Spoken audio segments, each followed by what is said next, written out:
Presentation about a strategic foresight implementation in Malaysia. In fact, I am an alumni of the Academy of the University of Science Malaysia. I took my Futures Studies course. They had an intensive 3 weeks course. Back then, that was in 2012, in partnership with the World Future Studies Federation and the Right Livelihood College. So it was fun. It was really good, and it was the first time that I encountered Futures and Foresight, and USM was one of the pioneers in Asia. And right now, of course, as we've seen there, the news headline, and as far as their foresight work is concerned, is that in fact, if you try to look back, it's 50 years of work. They published the first foresight literature in the 1970s. There was an event wherein the Prime Minister of Malaysia, Mahathir Mohamad, invite the leading futurists of that time. And then they've asked them, to write an essay about, future scenarios of trends and future of work and education, among other themes and areas. And it was awesome, that they had this literature since the 1970s. And then after my Futures course, of course, the next thing I have to do is what I'm going to do with this knowledge that I have. So in partnership with my fellow, colleagues who attended that course, we set up the Center for Engage Foresight. So it's a consortium, a network of 5 futurists in Asia. Primarily one is a professor at the National University of Singapore, at the University of Sunshine Coast in Australia, Tamkang University, and me, for the Philippines. So we set up the Center for Engage Foresight. Since then, we've been providing future studies and futures courses, facilitating workshops and literacy, to funding agencies, think tanks, different parts of the world. And of course, looking back, when I was starting Foresight, I did futures work in the Philippines. It's really awesome to see now that there is a systems level undertaking in the integration of Futures and Foresight in the Philippines. Before, there was no demand for Futures and Foresight. You were an outcast, but now it has become a mainstream. And in fact, I have a partnership with the Asian Development Bank, the U.S. Embassy, and other funding agencies in providing support to organizations and the academic communities in introducing Futures and Foresight. So yeah, that's it. That's my background. I've been a foresight and consultant advisor for almost like 10 years now. So yeah, I remember Mark Twain once said that you cannot depend on your eyes when your imagination is out of focus. He said that many, many years ago. He said that you cannot depend on your eyes when your imagination is out of focus. But of course, let's try to think and reflect what eyes meant. For Mark Twain, for me as a futurist, I would see, of course, very obvious that we use our eyes to see the world, right? Now, in the context of the scientist, we use data. And data, among other ways of knowing the world in reality, is one amongst many, right? Data is a way of knowing reality. And then, of course, while our approach to data has been always about gathering experiences, gathering stories, trying to document and make sense of what occurs in the past, and we tried as much as we could to extrapolate that into the future, lead to the concept of prediction in policy analysis, in the firms, in accountants, amongst economists, including scientists. And with data linked with prediction. Prediction was primarily some sort of incentivized in the 1970s and 80s, right? So, there was money in prediction. But then again, looking back 10 years after, we realized that we've got it all wrong. Simply because perhaps we failed to anticipate the unknown unknowns. As if the future was something that was stable. And that made prediction really essential. But then by the year 2000, in the early 90s, they learned about this and they realized that we've got it all wrong. Now, what is a method or framework that we could use? And then some folks, thought about scenarios, right? And then they've used scenarios to anticipate possibilities. It was no longer about prediction, but it was about the exploration of possibilities. But then again, some questions emerge. What if, now that we know what the operating paradigms and operating frameworks are, and we know the possibilities in the next 30 to 50 years, international police, and like the Asian Development Bank, the government asks, so what? If we know what the possibilities are, so what? And then people have begun to ask that question again. It doesn't make sense if we do know what the possibilities are, but if people, institution, and organization does not have the capability and the capacity, to create the future, then it doesn't make sense. And that is what I'll be presenting to you now. Imagination. What is imagination? Not recently, in 2014, the UNESCO Foresight Section Chief organized a global anticipatory summit. They've invited all futurists in 2014, 2015, and I was fortunate to be invited in that forum. And then we tried to explore and study, ways by which we could use futures and foresight to enable people to actually create the future. If people are not future literate, how might they be able, to understand and employ the future to innovate today? So UNESCO, for almost 2 weeks, we came up with the concept of futures literacy. And in futures literacy, imagination is data. Not data as we know it, but in the context of futures thinking, imagination now becomes a data. In fact, right now, the narrative has been spoken by many, not a few countries who have ministries of the future or ministers of the future. In fact, the Dubai Minister of the Future now said that ideas and imagination are the commodities of the future.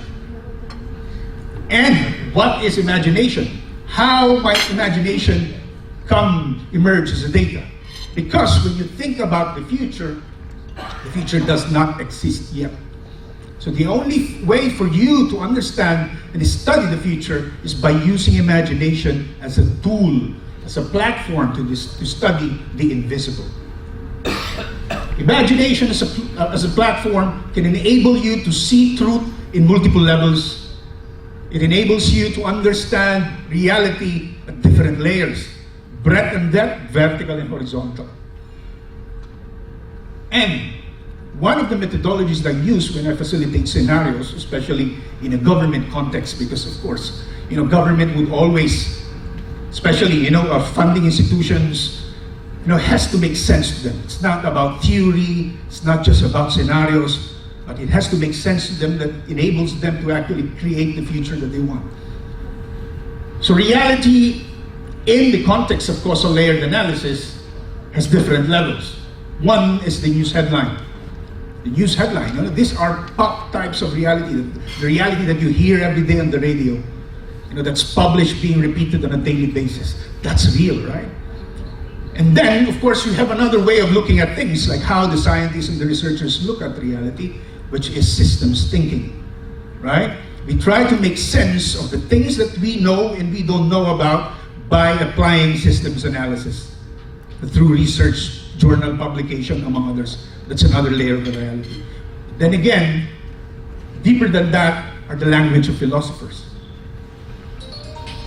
And the myth and metaphor which leads us now to the new phase to foresight called narrative foresight, which of course I'm going to explain later why I would now share what anticipatory thinking and emergence is all about.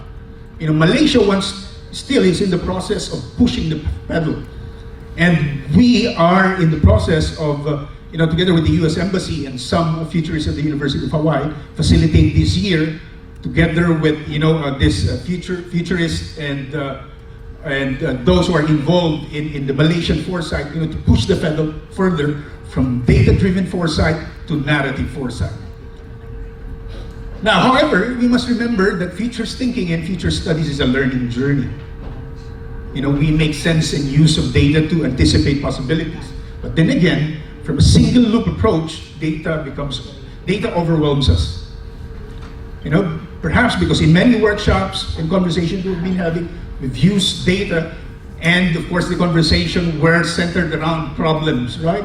And then after you go out in the workshop, you're tired and you're pessimistic, because the conversation was just merely about the data. But then again, some folks are asking is that how do you make sense of the data and ask the Monday morning questions, which is double loop, that makes sense to leaders and administrators and executors. If I anticipate 2050 right now, what am I going to do on Monday morning? How am I be able to link, foresight, strategic long-term thinking, to governance in the present? But then again, of course, foresight is not just about data analysis or making sense of data from a futures or foresight view. It's also about, which is now very critical in the practice of foresight, is venturing into the unknown. How might you be able to study the things that does not exist yet? And that is what future studies is all about, or futures thinking. Studying the things that does not exist yet. And then, as I've said, we are now in the phase wherein we capacitate the people who are involved in the process of creating the future to change the story. If the story that we have at this time is that, we are lagging behind, that's the current news headline, as you presented to us. The current news headline is that we're lagging behind Malaysia, Singapore, and Thailand in terms of science and technology innovation. Now the question is, in the context of narrative foresight, is that how might we be able to change the story? Can Philippines leapfrog, in STI? Or will we copy what they're doing? And then, of course, by studying the invisible and the things that does not exist yet, leads to insight. But then, of course, when you try to Google what insight is all about, it says that insight is the capacity or the ability to study from a future's perspective what does not exist yet. The capacity and an ability to have a deeper understanding of a situation or a thing. That is an insight. But future's insight is the capacity or the ability of understanding the things or a situation that does not exist yet.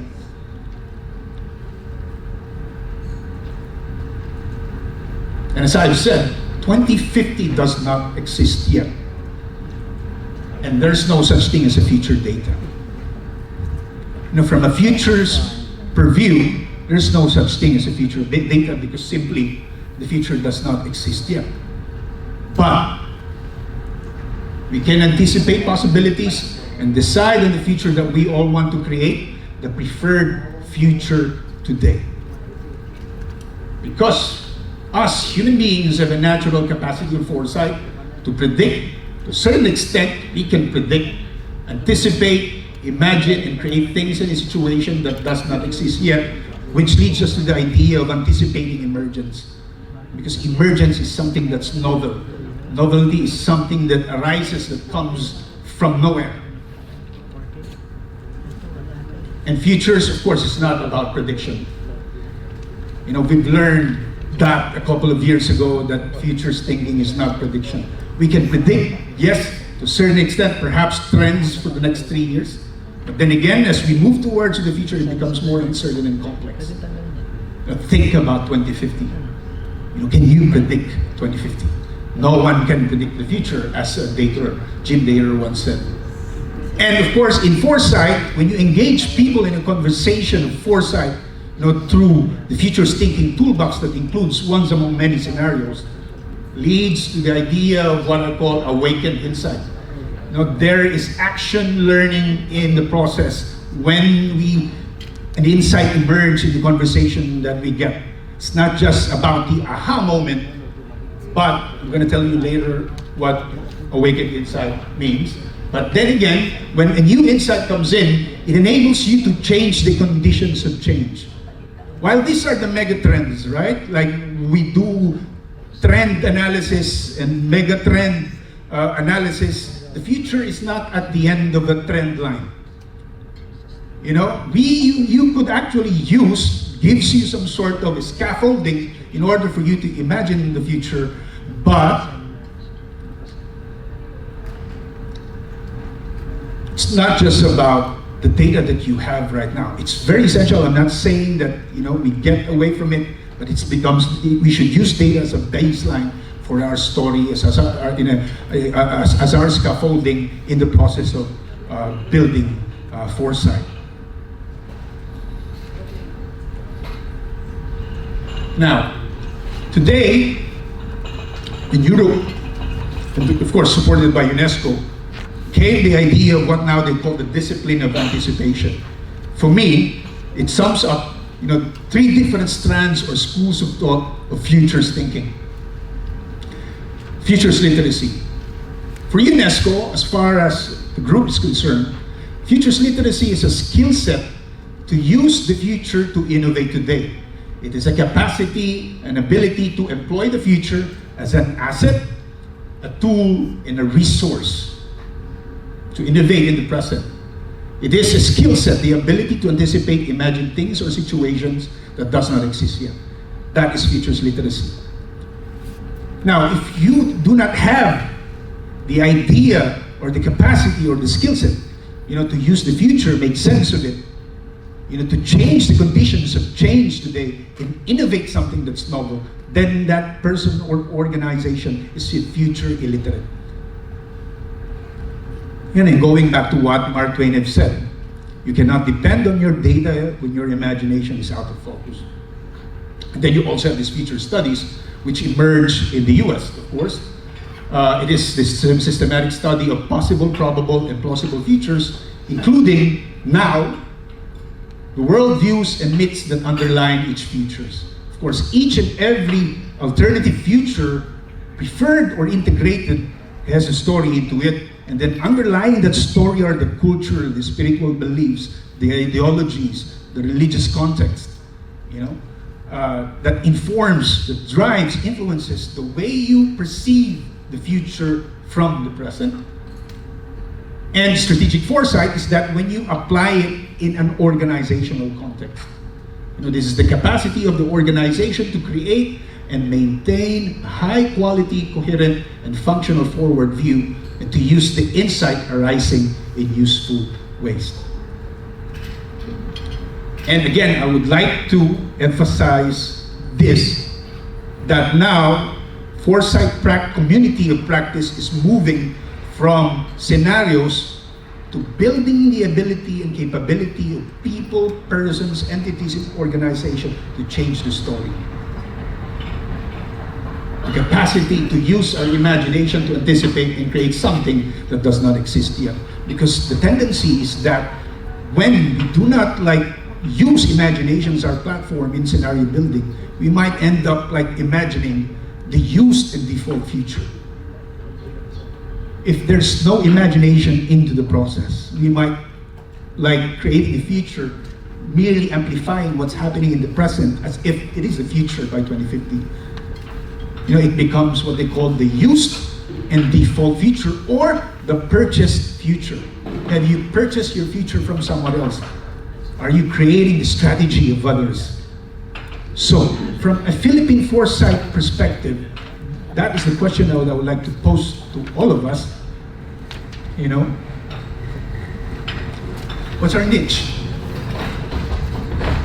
As scientists, as foresight practitioners, as a foresight community, what's our niche? When you say Filipino, this is the niche. It's niche in terms of science and technology innovation. And then, of course, this is the framework that I used when I facilitate my workshop. First, I do processes, tools that enables an organization to reveal what's obvious. First, let's have a conversation about what's obvious, the low-hanging fruit. okay, now we know what the obvious things and stuff are, then we ask ourselves, is this the future that we want? The default future, is it? If not, we ask the question, we reflect, and try to make sense of, okay, how can I reframe and design the future that I have perceived, assumed at this time? And that's where, you know, methodologies and tools and processes that, you know, deep dives into people's ways of knowing reality and epistemes. You know, of course, epistemology from an academic point of view is that, you know, the meaning that we make out of it, you know, the meaning of the context itself. And then, of course, you know, I engage them into the process of reimagining the reframed future, which is I use creatives, games, and play. And then, once the alternatives and preferred future, I try to push them further, you know, by asking them the question that if this is the preferred future that you want, how might you be able to transform it? So the process that I use is that I let people build prototypes, the proof of concept, because true engagement by building prototype, by using the hands, leads to a more deeper, more transformative insight. And then I've asked them to, like, what might a person in the day of the life of a person be like in a 2050 scenario? Like the project that I had with UNICEF, imagining the future of children's rights and HIV and AIDS in the Philippines by the year 2040 and 2050, you know, several insights came out, and that gave them to think about, okay, perhaps now we need to rethink our strategies today. If this is the future that we want. And then, of course, this is the idea that always informs me in my future practice. And this is called the Dator's second law of the future. He said, any useful idea about future should appear to be ridiculous.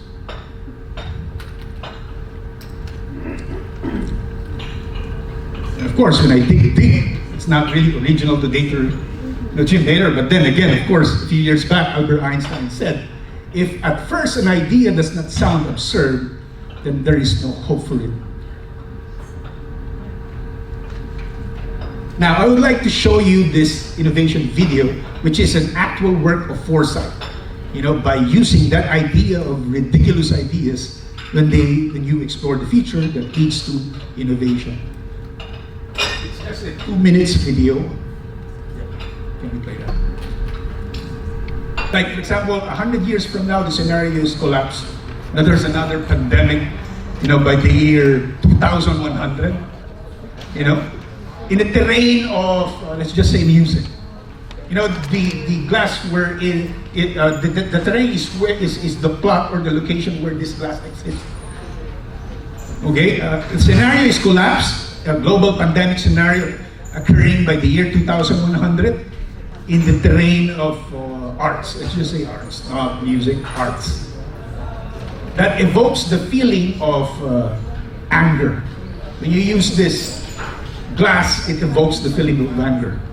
Now, try to imagine how might this glass look like in a future scenario where there is a collapse due to the global pandemic in the terrain of arts, that this glass evokes the feeling of anger. Yes, that's imagination. Now, this is the card. So, it's called Atom. Of course, it's a scenario builder. This card is a scenario builder. It uses Dator's alternative futures archetype. Like, okay, there are 4 alternative futures in Dator's archetype, like continued economic growth, collapse, transformation, and discipline scenario. So those are the 4 alternative futures. Now, if you try to imagine what science and technology innovation would look like in this 4 alternative future scenario, you would have your scenarios, but of course with a timeline, like 2050 or 2100, right? And then, but then of course there's a terrain where this glass, perhaps for science, technology, innovation, is tested against. Like, for example, the terrain is climate change, right? That STI, of course, you try to incorporate also emotional intelligence into the process, not just analysis or logic, but also the emotional aspect of it, because things and stuff provokes emotions, they create emotion. So how might technology innovation look like in a transformation scenario, wherein perhaps we're in the space age a century from now, in the terrain of climate change, what would STI in those scenarios and terrain feel like? Right? So it gives you these variables to shift your thinking from the analytical to the imaginative. And now I remember Albert Einstein once said, imagination is the highest form of intelligence, right? It is the highest form of research. He has been saying that for 50 years, since the 1940s. Imagination is the highest form of research. That the sign of intelligence is not intellect, but imagination. So this is a good stuff. This is one of the best methodologies and tools. What, a couple of years ago, 2 years ago. So it's a scenario building exercise. So I always like, before I begin my scenario building process, my participants, I have to shift their mindset from the creative critical to the imaginative. But of course, strategic imagination, because we're trying to build a plan for the next 50 years or 30 years. So, like for example, and then of course there's another one which I used for governments. It is the city vision, but then again, the prompts is not. The prompt here is an arc, the terrain, the thing or the feature of an object, and the mood or the feeling that that object evokes. So, like for example, we can actually use this as a tool or methodology in imagining emergence or novelty. Right? Of course, as Dater once again said, technology, we create our tools, but thereafter our tools create us. Because tools and inventions provoke, mood, provokes emotion. Okay, so I just want to present to you the recent project that I had with the East-West Center Leadership Academy in partnership with the West Java Provincial Government, Journey of Foresight. This was a 4-month process. We were particularly really into the design of the workshop, like what language are we going to use, what's our approach, our methodology, for it to make sense as far as the decision makers are concerned.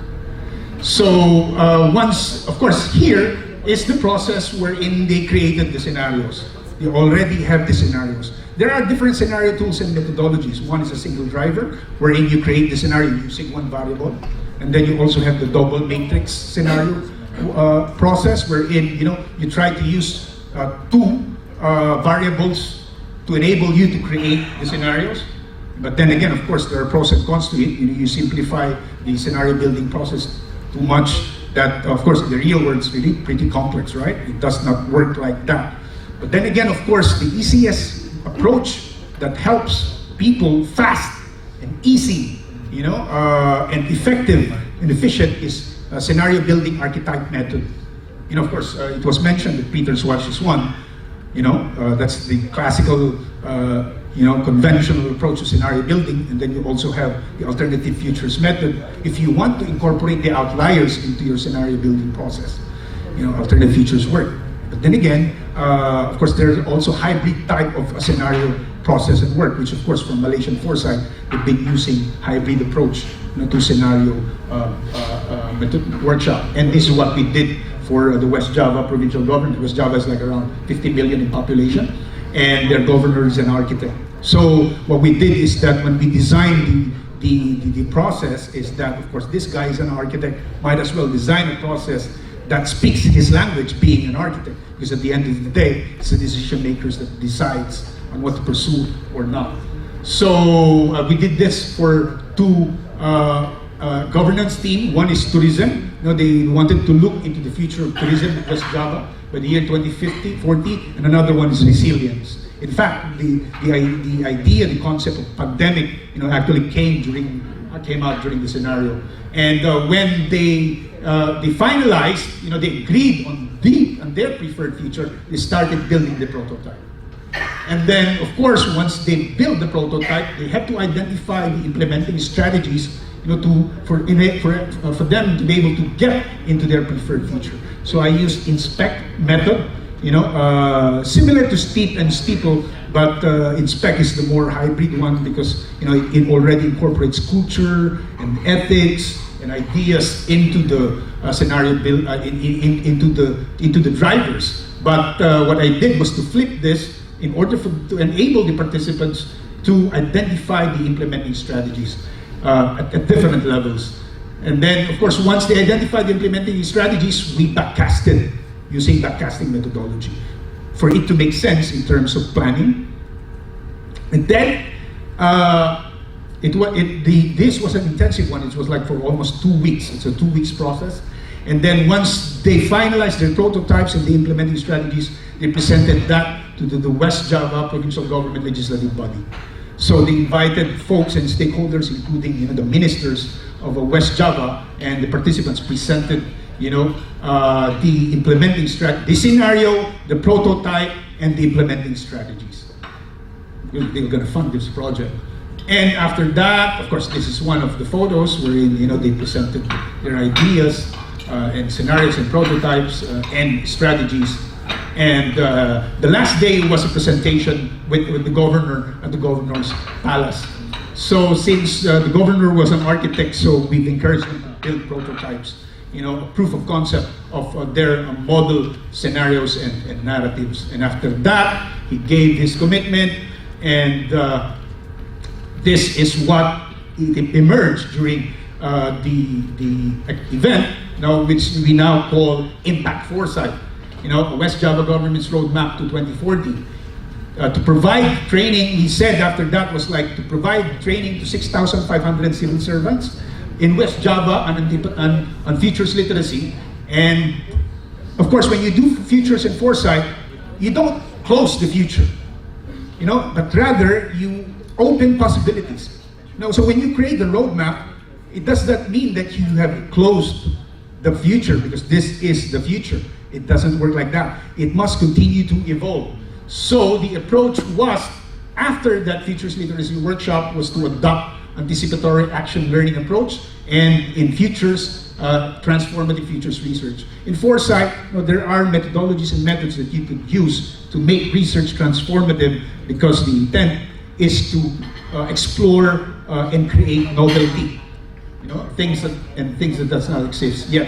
So, and then the future vision led to strategy development, and which, of course, the agenda really of Governor Ridwan Kamil was to shift the mindset of people.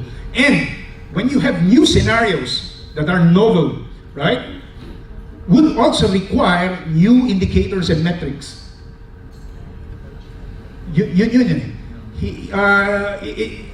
Scenarios could lead, or if you want to change the story, you need to create new indicators and metrics. And then, of course, from an epistemological point of view, the spiritual for them is also essential because they're Islamic. It was a part of the conversation, actually. The spiritual was a part of the conversation in the scenario building process. And then, of course, it must be personal too. We try to, at the end of the day, make the future intimate. If this is the preferred future that you want, you have to ask yourself, is this aligned with your personal goals? It must be aligned to your personal goals. It has to blend. The personal must be able to blend with the systemic or the systems. And of course, other than that is, of course, the publication. They need to create a brand of their foresight narrative and storify the future preferred. Because when you start, communicating the future and foresight to the public, they wouldn't be able to understand if you're presenting data, right? So you have to generate some sort of a story that connects with them. you storify the data in this process. And then he said that action year will be 2020. So that's what he did. And then, of course, the same process is what we did with the United Nations for Climate Change when they tried to anticipate novelty in the context of a climate change world. It's no longer climate change, but a climate change world. By the year 2040, wherein you've got 1.5 or higher, in 2050. So what kind of innovation, would you be able to create, to enhance our resilient and adaptive capacity to survive, and transform even in those kinds of scenarios. In the same manner with UNICEF, and just recently facilitated a workshop with the Asian Development Bank on education sector strategy by the year 2050, and one of their scenarios that they said that ADB wouldn't exist in those years. Yeah, that's one of the possibility, and another one was like, new unicorn projects and education will emerge. Because, the new loan grants, it's 15 years pala yun. Yung mga grants nila, 10 to 15 years. It's kind of pretty long term. So, they started asking these questions.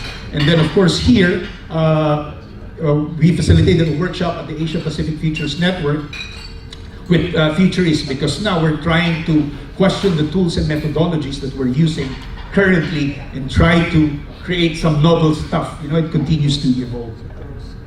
And now, just for your information, the U.S. Embassy of Manila and the East-West Center Leadership Academy have organized and funded the first Philippine Foresight workshop series on the future of U.S.-Philippines partnership in the areas of environmental management, in the areas of citizen engagement. Yes, they're pretty concerned about that, and that they want to see the possibilities in the area of environmental management, the area of citizen engagement, human security. But then again, the focus really, these people are strategic. The focus are the communications professionals, right? Those who have an indirect or direct involvement in journalism or into the context of fake news. So if you are with NAST and your work is related to communications, please do apply. Okay, one will be in Manila and another one will be in Davao. So in President Duterte's province, so city. So kindly apply. It's funded. It's a fellowship and scholarship offered by the East-West Center Leadership Academy. Yep. And then, of course, now I think that's my piece. And again, just to conclude this, Futures and Foresight, again, I want to repeat, is a learning journey, right? And which makes it really interesting and exciting. If we consider the process as a learning journey, that we could all be together and share our intelligence via collective intelligence. And then, of course, what I felt as a facilitator of Futures and Foresight in the last 10 years is that the process is really transformative. At the end of the day, you will be able to have a scenario plan, you'll be able to conceive some outliers or business as usual in the context of continued economic growth. But then again, at the end of the day, as a participant of Futures work, this is a learning journey because it enriches meaning of people and it enables people, make them realize that you can actually create the future that you want. Again, thank you very much for the invitation. I'm very privileged and honored to be a part of this journey. Thank you.